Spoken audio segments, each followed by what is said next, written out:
The Centers for Medicare and Medicaid Services continues to issue clarifying guidance related to providing telemedicine services to Medicare patients during the COVID-19 pandemic. The following are 5 key points that CMS has clarified recently. Number 1, all traditional telemedicine services may be provided to Medicare patients, regardless of geographic location. In addition, CMS has added another 80 to 85 codes that are now acceptable to be provided via telemedicine. 2, all telemedicine services are available for existing and new patients. 3, CMS has recently clarified that physicians who are providing telemedicine services to patients as a result of the COVID-19 pandemic should bill for those services using a traditional place of service code and a modifier 95, which designates that the services were provided via telemedicine. Number 4, CMS has clarified again that all telemedicine services must have an audio and visual component.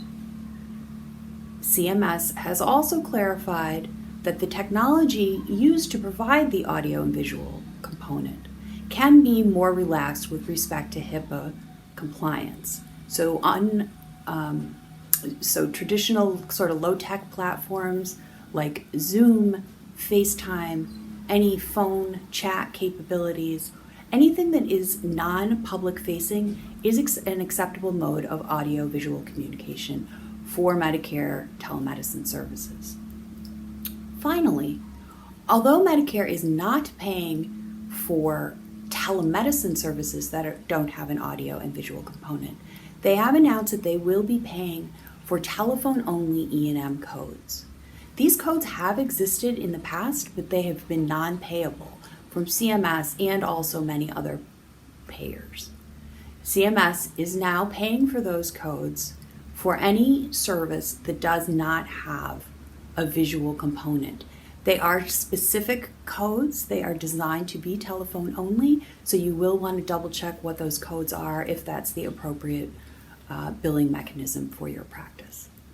I do want to add that these requirements or flexibilities are for Medicare specifically, and while Medicare does sort of set the standard for many payers have their own individual rules and requirements related to telemedicine during this time. So please check with your individual payer before you make any decisions about how you're going to provide services to your patients.